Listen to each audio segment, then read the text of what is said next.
lepas kita cakap pasal CPR So ada topik lain yang jadi perbualan masyarakat juga baru ni, ada status sejauh mana doktor dapat komisen setiap kali buat intubation, setiap kali tidurkan pesakit di hospital.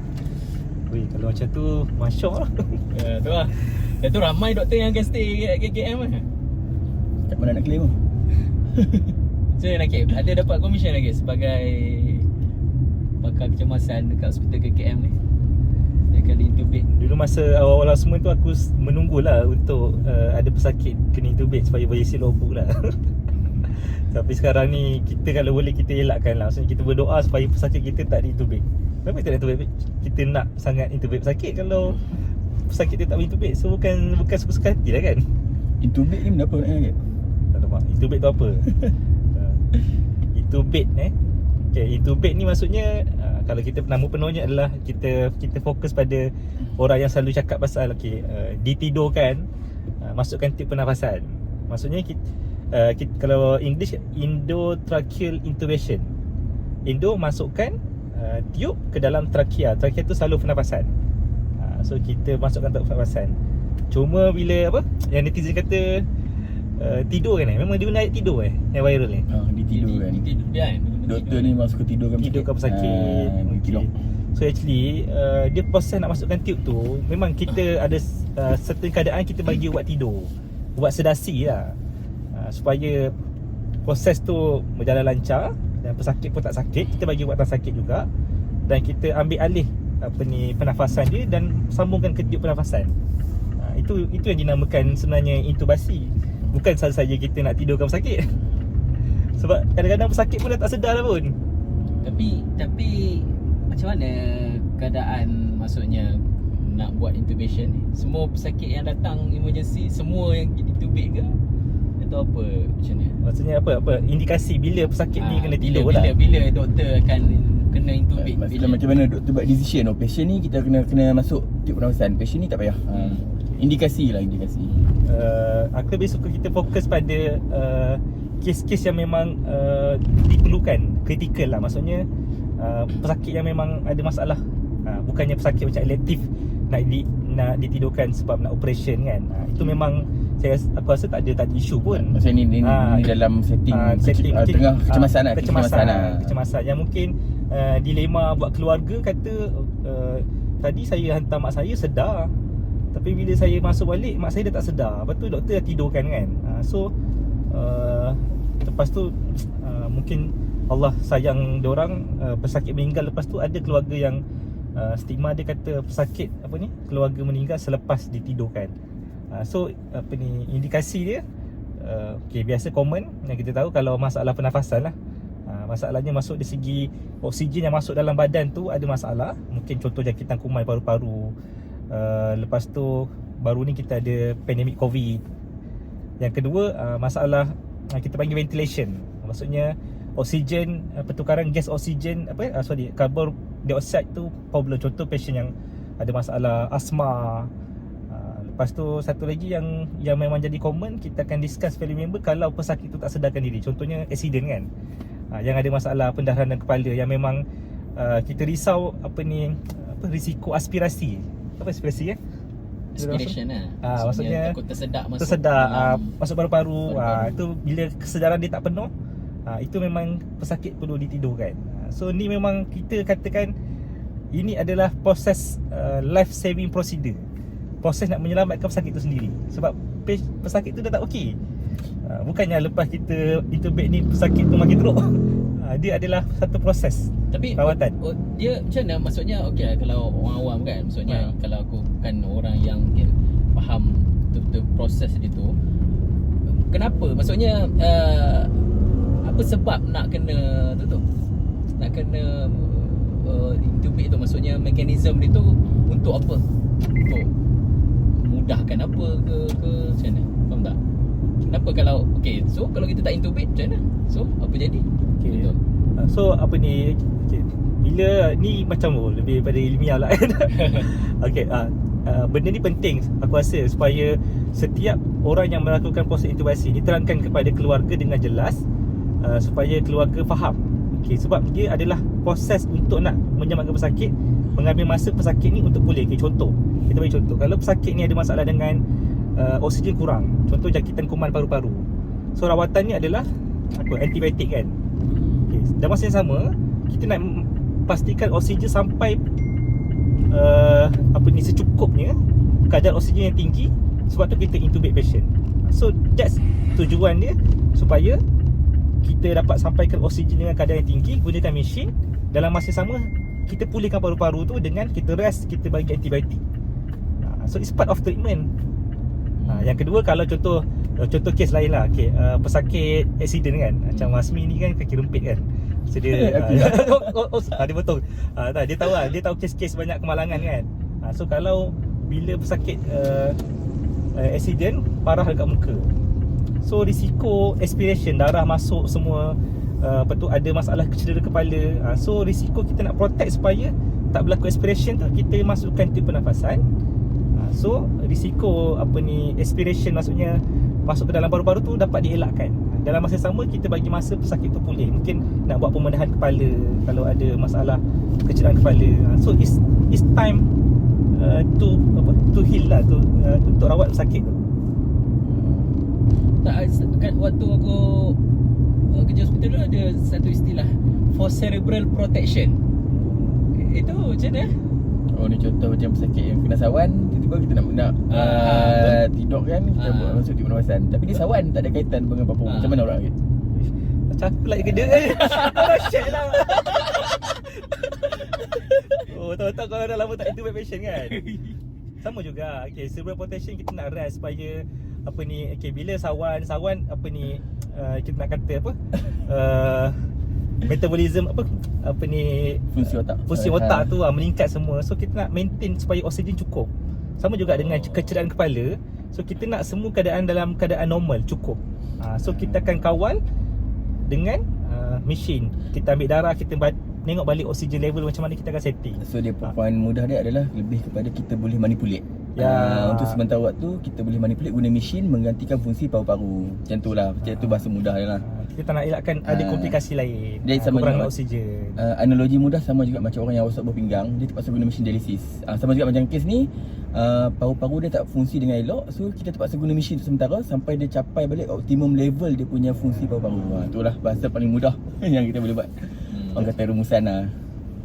Tapi bila kita sebut pasal prosedur, any prosedur memang akan ada komplikasi. So macam mana pula kita nak terang dekat biasanya ni lah untuk kita sebagai waris pesakit kan, yang mungkin lah na'udzubillah lah, tapi mungkin akan ada sampai tu masa kita terpaksa hadap dengan kes macam ni, untuk kita faham komplikasi yang mungkin jadilah kalau kata kita setuju ahli keluarga kita tu ditidakkan. Macam mana? Dayat nak Akulah. Kita lihat. Tapi satu yang mungkin tak satu yang mungkin seingat aku lah kan, satu yang mungkin not so serious lah kan, macam prolonged intubation lah.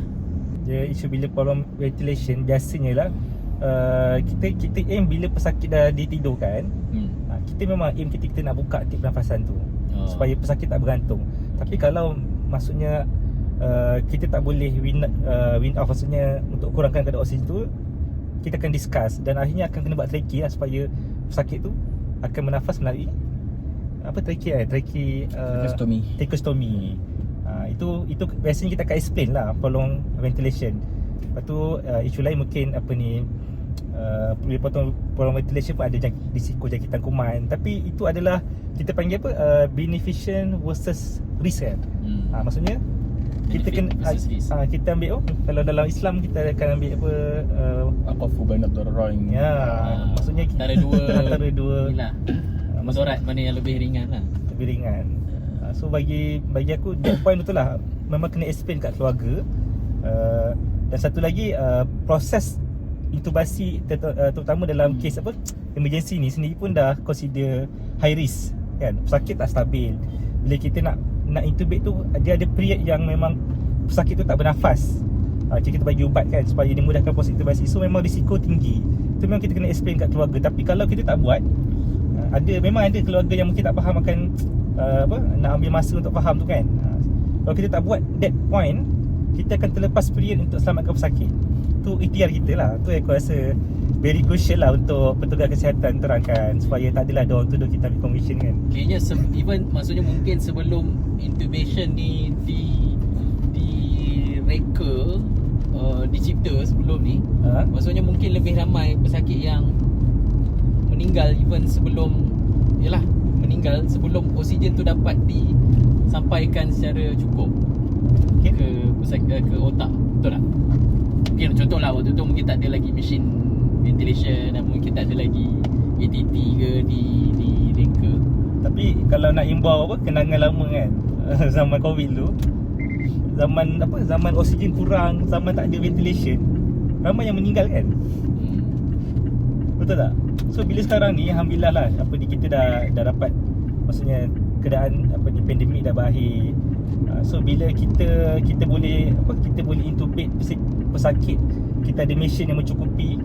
Tapi tiba-tiba bila kita bukan ditoma, mungkin disentuh berkaitan dengan komisen kita dapat bila tidurkan pesakit, macam agak ni lah, agak insulting. Bukan lagi. Maksudnya macam soalan macam kita ni pembunuh pula. Betul lah, lebih kurang. Tak patut lah. Tapi ni lah, aku ingat satu tu, kalau kita bercakap dari segi kita minta kebenaran waris untuk nak masukkan tip pernafasan dekat pesakit. Tapi ada je kes yang kita sendiri tanya pesakit. Contoh aku pernah dapat kes patient severe COPD. So biasalah sebelum kita nak patient mai kecemasan tu dia masih sedap lagi. Jadi maksudnya ada kes yang mana yang patient sendiri minta untuk dimasukkan tip pernafasan. So yang ni memang ada kes yang mana patient tu dia mai mungkin severe asthma, severe COPD. Sampai kita akan cuba dulu non-invasive. Contoh kita pasang macam alat bantuan pernafasan lain lah. Kita ada macam-macam jenis lah yang tak perlu masuk ke dalam mulut. Tapi ada macam bila lepas kita cuba tu patient sendiri yang minta, doktor saya dah tak tahan. Doktor bagi saya tidur masuk ni. Sebab patient sendiri adakah sebab apa dia tahu badan dia dah tak mampu nak tahan. Jadi ni kita bercakap daripada perspektif patient sendiri yang request untuk dimasukkan tip pernafasan dan ditidurkan. Dan biasanya patient-patient macam ni dia dah ada pengalaman dimasukkan tip pernafasan berkali-kali lah. So dia dah faham prosedur, dia dah faham benefit yang dia akan dapat, dan dia dah pernah recover sebelum tu daripada simptom yang ada lepas dimasukkan tip pernafasan. Dia tak semestinya bercakap pada perspektif waris saja. Kadang patient je yang request. Cuma bila bercakap pasal consent ni, itulah pertama memang kalau pesakit tu kita rasa dia boleh memberikan kebenaran sendiri, maksudnya keadaan dia okey, kita akan ikut dia. Tapi biasanya keadaan yang macam emergency ni, pesakit tak stabil. So banyak kita akan berbincang dengan keluarga lah. Itu satu lagi yang aku nak highlight sikit ni, kalau boleh macam kau cakap tadi kan, kita buat prosedur yang sebelum intubate tu, kita buat berusaha sebaik supaya kita tak nak tidurkan pesakit. Sebab kalau dah tidur pesakit, banyak kerja kita nak buat. Macam itu last result lah. Kita nak jaga pesakit yang ditidurkan ni bukan senang kan. Nak kena cari ICU, nak kena banyak mesin. So bukan sudah kalau personally lagi suka jaga pesakit sedar daripada pesakit yang ditidurkan.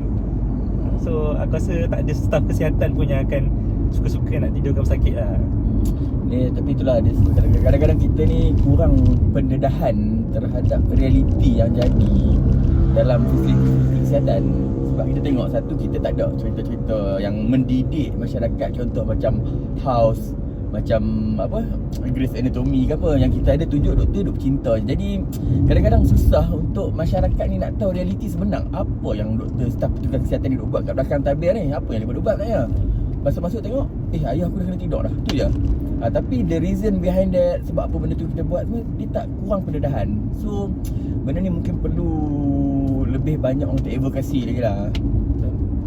Dan mungkin pesanan untuk diri sendiri, yang kawan-kawan yang bekerja frontliner yang biasanya akan tiba patient, biasanya kita akan cubalah bagi ruang kepada bincang keluarga. Dan kalau keluarga setuju, kita bagi ruang untuk keluarga tengok macam aku personally aku akan bagi family tengok, jumpa sakit sendiri kan. Mungkin nak pesan hantar akhir, tak tahu lepas dia tidur kan, mungkin yang akan jadi selepas ni kan. So biar dia faham, dah faham, dia tengok sendiri kita punya persiapan tu, dan bagi ruang kita tidurkan. So mungkin masyarakat lepas tu dia akan cerita kat keluarga lain bahawa intubasi ni adalah proses memang untuk menyelamatkan pesakit.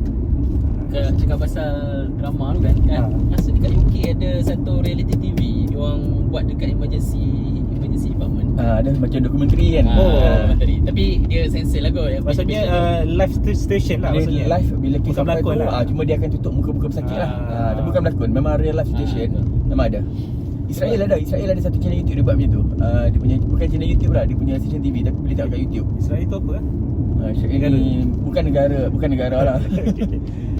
Cuma Mungkin ada tak situasi yang walaupun dari sudut mungkin tak tahu lah, mungkin nampak pesakit tu emergency, selalunya kita intubate tapi kita tak boleh intubate pesakit tu. Ada tak?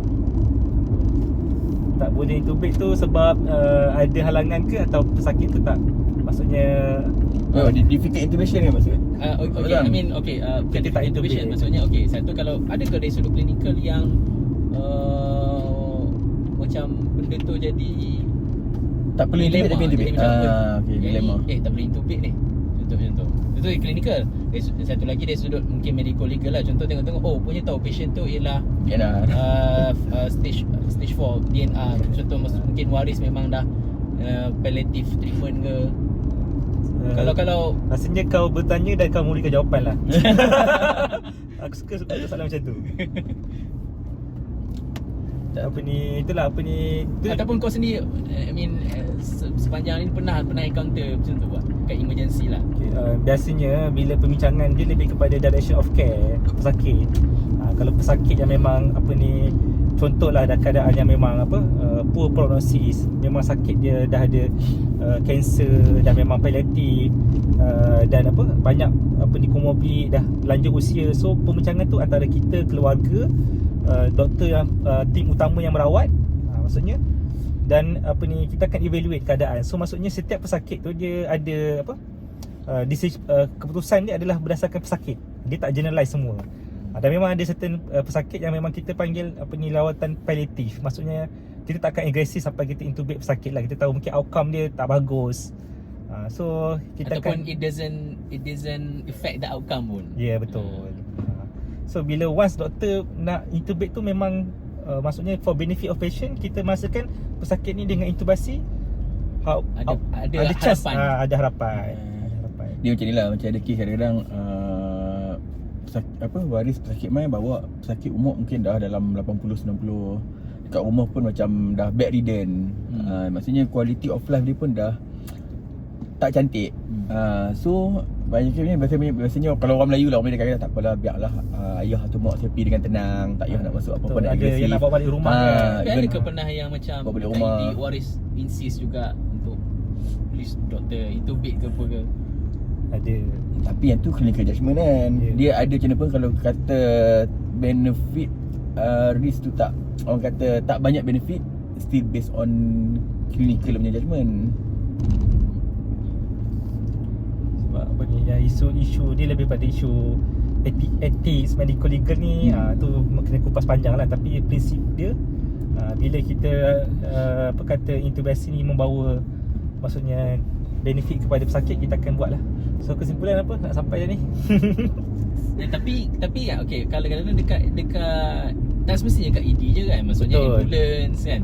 Ya, betul, dekat scene. Tak, even kita punya topik minggu lepas pun, kalau katakan CPR kan, dan CPR dekat scene, bila paramedik sampai dan kita continue CPR dan time tu pesakit dah lama dan memang perlu di-intubate, kita akan intubate. Maksudnya dekat site, dekat tempat kejadian. So cuma itulah, betul lah macam kata kau tadi, pasal intubate ni dari segi masyarakat kita tak terdedah kan. Apa sebenarnya sampai kadang-kadang kalau tengok dekat TV pun sambung rescue tergantung macam tu, seprong ke patient tak sedar diri kan. Lepas tu menangis waris kan. So macam drama is drama, tapi Kalau boleh buat dalam mendidik kan. ya, itulah. Atau satu lagi kita boleh buat channel buat drama yang ni kan. Gila, nanti commission kita depan ni. So disclaimer awal-awal lah. So tidak ada penafian mutlak ni, tidak ada menerima komisen setiap kali intubate pesakit okay. Kalau aku personally, aku intubate banyak, aku tak pernah dapat extra duit lah dengan intubate patient. Kalau boleh commission, memang tak adalah tadi. Okay, tu je. Cuma kalau korang menghadapi situasi sebagai pesakit, kalau ada pilihan untuk intubate atau tak, korang akan pilih intubate atau tak? Boleh. Nanti boleh komen kat ruangan komen. Betul. Tak, korang ni? Apa? Aku dengan ni? Oh, aku yang tanya kat. Tak, bukan penonton.